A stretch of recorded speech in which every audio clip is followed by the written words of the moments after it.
Hi, everybody. This is Francis, and this is another episode of Bayani Talk.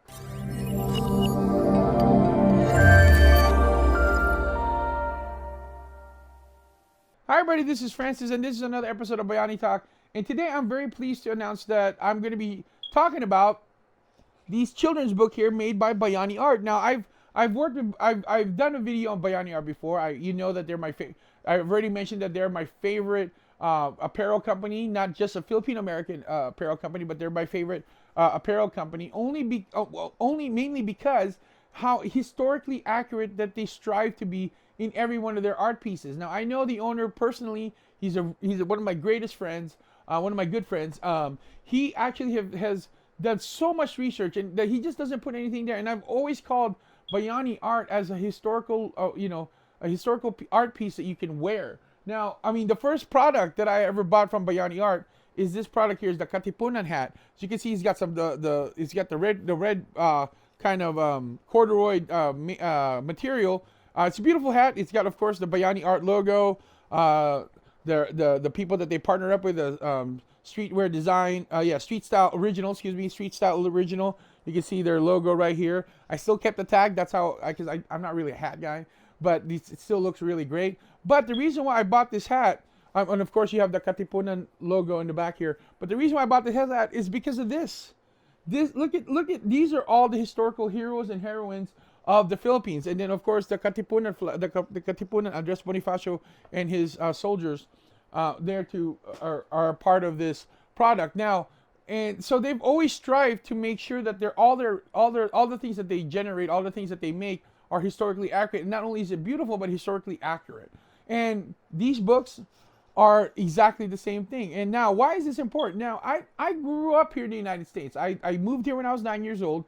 So from 9 till, all I knew about the history of the Philippines was whatever the history books told me here in the United States. And what they told me was the Philippines was rescued by the United States. But in reality, now that I got older, I found out that it was the Philippines. They were the ones that kept the Japanese at bay from advancing most of throughout Southeast Asia. But because of the Philippines and the Filipino warriors, they were able to keep the Japanese at bay. So now, but see, I didn't get to know that until I was an adult, until I was at least 18 years old, or when I got to college, when there was more research for me to look at. So could you imagine the first 18 years of my life, I was told something when in reality it's something else, right? And then, I mean, if you look at if you're in junior high or high school, even elementary, and you look at your history book, anything about the Philippines, you might get a page, maybe half a page of information about the Philippines, when we all know that the Philippines is far more richer in history than that, including its interactions with the United States. But now these books are here.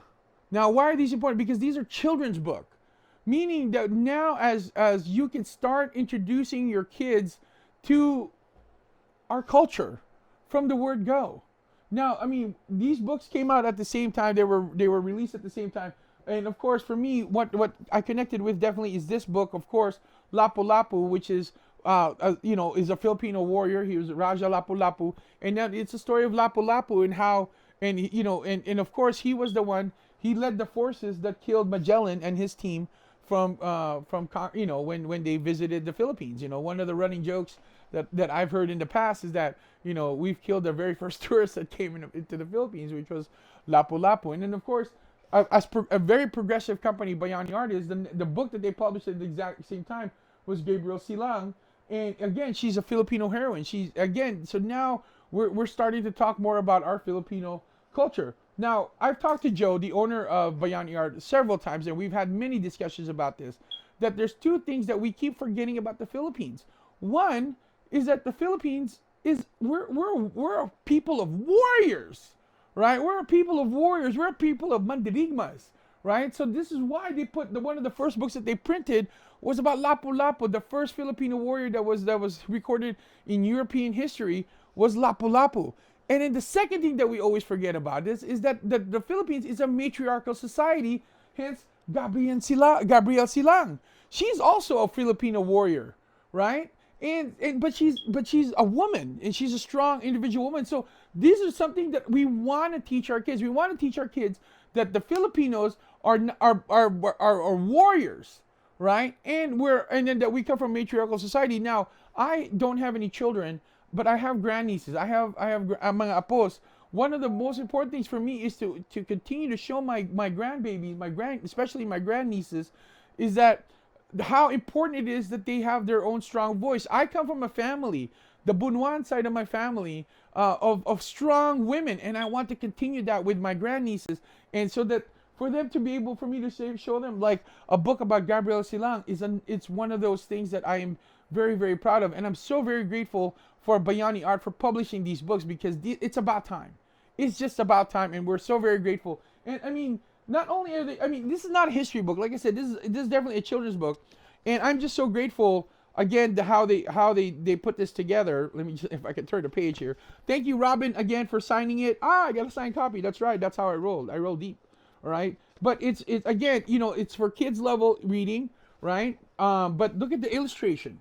It is absolutely gorgeous, right? Look at this. Look at the details that they have on this, right? Honor. I mean, it's just, those are the big words there. Oh, and then if you might be wondering, who that guy kind of looks familiar, the guy with the hammer there, that's actually Doug Marcada. They collaborated with Doug to be able to put that. If you notice, if you don't believe me, look at look at the armband tattoo. That's the same armband tattoo that Doug has. So, but that, again, they're honoring part of the Filipino culture. But look how beautifully illustrated this book is, right? And Bayani Art is the publisher of this book, and of course Gabriel Silang. Again, these books were released at the same time. Thank you again, Robin, for signing it. Appreciate it. Look how beautifully illustrated these books are, right? So, I mean, what I'm just saying is these are the books that we need when you have little kids that you're trying to, Filipino-American kids, that you're trying to teach them about our people. And even if you're in the Philippines, these are the books that you need to teach about our people in a level that our kids can understand. It's about time.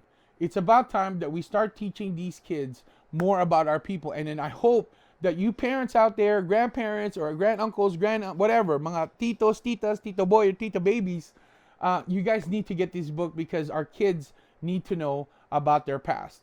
Now, I don't know, but that's just my opinion. What do you guys think? Do you think that these books are important? Comment down below. And don't forget to like, share, and subscribe this video. And don't forget that notification button so you are aware of every content that we release here at 413 Media Group. Until then, my name is Francis Serrano. Peace out, God bless, and keep swinging them sticks.